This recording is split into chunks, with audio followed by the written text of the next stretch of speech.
Welcome to the critique. Today, we're looking at a piece that analyzes the shift in American Eagle's campaign from Sydney Sweeney to Martha Stewart. And it critiques the public's very different reaction, or, well, the lack of one. So let's jump straight in. Right. And, the core idea here is fantastic. It is. This observation that the outrage machine just went silent for Martha Stewart. It's a really sharp premise. But the structure has to support that point. Otherwise, that great insight just gets a little bit lost. Exactly.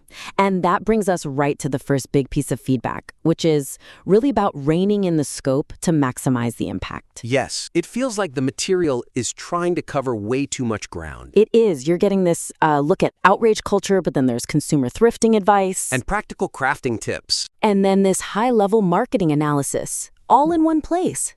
And it all just ends up diluting the power of that main thesis about selective criticism. It feels like you're splicing together 3 totally different YouTube videos. Yeah, totally. 1 second, you're deep in this really sharp media critique about the hypocrisy with the 2 women in the ads. Right. And then, bam, a hard pivot. Suddenly, we're getting inspiration for, making a denim turkey with detailed descriptions of sewing machines. And before you can even process the crafting tangent, we're on to broad economic commentary. Gen Z's buying habits, Black Friday being dead, inflation. It just makes the reader constantly ask, okay, wait, what's the main point here? What are we arguing? The weakness is just that lack of focus. These tangents are interesting, sure, but they steal all the energy from the core critique. So the fix. How do we fix it? I think the best way is to make those secondary topics clearly serve the primary one. Yes, they need to be subordinate to that main critique of media behavior. If the goal is the media analysis, you have to be almost ruthless. You do. Make everything else serve that point. It's not just about cutting things. It's about making what's left feel absolutely necessary. So, for example, if media analysis is the goal, you probably need to cut the details about going to the thrift store to catch up on our video. Or the crafting inspiration about denim pockets. Look, I love the idea of a denim turkey as much as anyone. Right? But it's a different project. It has to be. Keeping it in just makes it a distraction, not supporting evidence. But there is another way to do this, a really powerful way. You can restructure it. Exactly. You can make that thrifting observation directly serve the main critique instead of being this separate tangent. Okay, so how would that work? You frame the economic reality of finding $8 American Eagle jeans at a thrift store as the ultimate challenge to their huge marketing spend.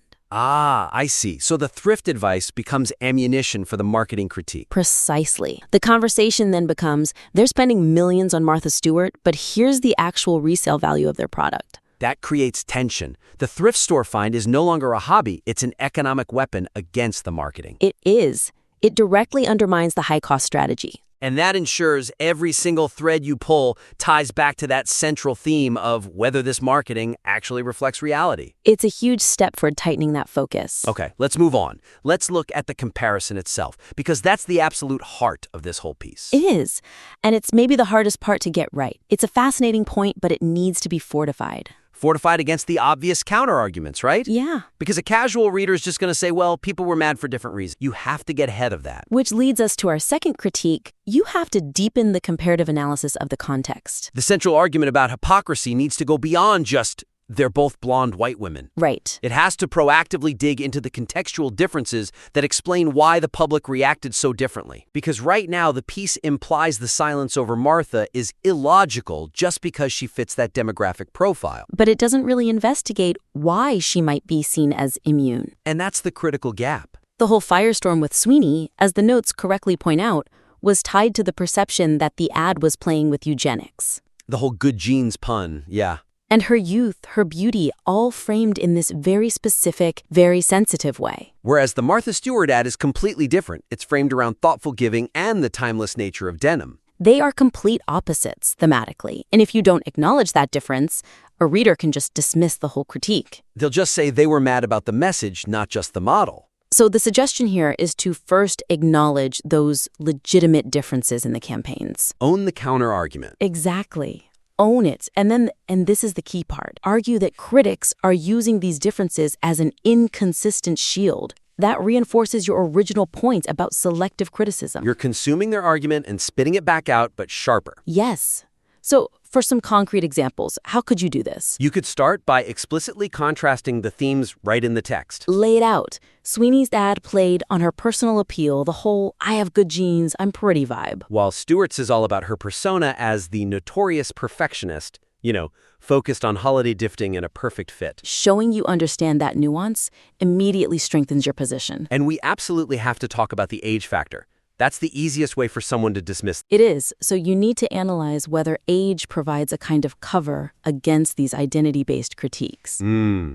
Explore if the outrage is specifically calibrated against young, conventionally attractive white women because they represent a certain kind of social currency. So if that's true, the lack of outrage for an 80-something-year-old is predictable. Predictable, yes, but still worth critiquing as a trend. It shows a predictable bias in the outrage machine itself. So you're not just saying people are inconsistent.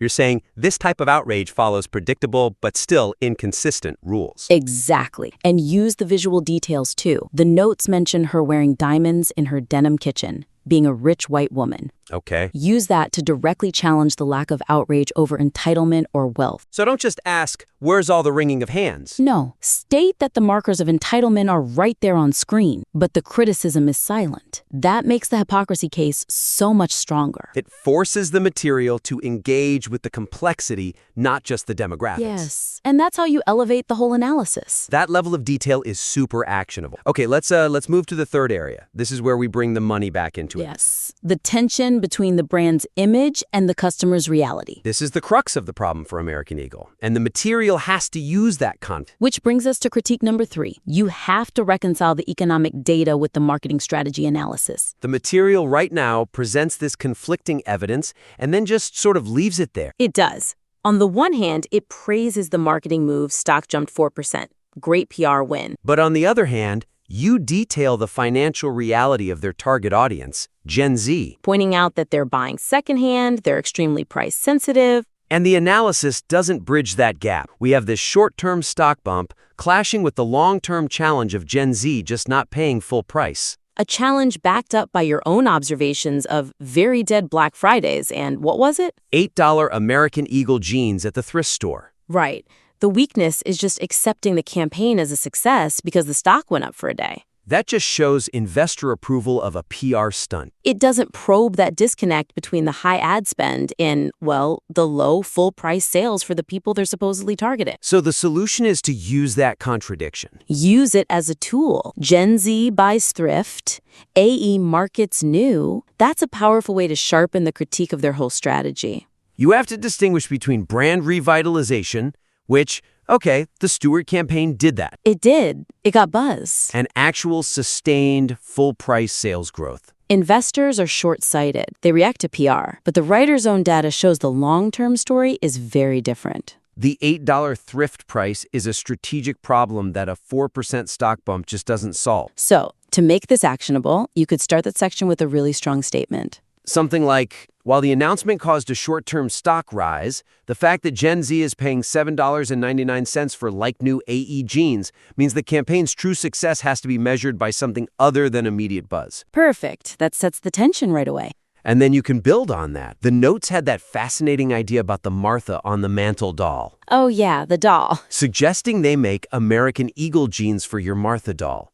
That should be framed as a massive missed strategic opportunity. Why is that so significant strategically? Because if American Eagle is really trying to become a cultural icon with Gen Z, the generation that lives on TikTok, values quirkiness, and buys secondhand, then they need to lean into that kind of thing. High-value, quirky, low-cost marketing tie-ins. instead of just relying on these expensive traditional campaigns that completely ignore the secondhand market. It shows a fundamental misunderstanding of their own customers. And it turns a cute anecdote into a serious recommendation about marketing authenticity. That doll outfit is low cost with high cultural value, instant virality. Exactly what Gen Z responds to. And finally, the material has to ask the core question that it raises but never really answers. Which is? How does a campaign focused on selling new denim on thoughtful gifting actually increase revenue when your target market thinks it's, quote, ridiculous to spend that much money on stuff. By asking that question and really analyzing it, the piece elevates itself. It moves from a simple ad comparison to a serious critique of modern retail marketing to Gen Z. You're challenging the viability of their entire strategy, not just their choice of spokesperson. Precisely. Make that consumer data work for the narrative. Don't let it just be an interesting fact on the side. So that brings us to the end of this. I mean, overall, the material has a really strong, insightful observation at its core. It absolutely does. This idea of selective outrage is a great hook, but the structure and the depth need that refinement to really maximize its power. We highlighted 3 critical areas. First, tightening the focus. You have to separate or subordinate those crafting and thrifting threads. Right. Make the thrift analysis a weapon, not a detour. Second, deepening the contextual comparison. Proactively address why age and theme eugenics versus gifting gave Stewart a shield. And third, you have to resolve that contradiction between the short-term stock success and the long-term economic reality of their customers. Use the thrift data.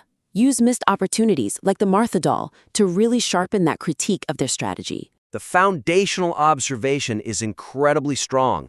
It's absolutely worth building this better structure around it. Focusing the piece will just make that original point so much louder, so clear. Your ability to pull from all these different areas, from crafting to the stock market, it shows a ton of analytical range. Now it's just about unifying that range under one strong, argumentative umbrella. So we'd encourage you to implement these changes. Cut the thrift video plug, fully contrast the ad themes, leverage that economic disconnect, and send your revised material back in for another critique. We would love to see the results. Until next time.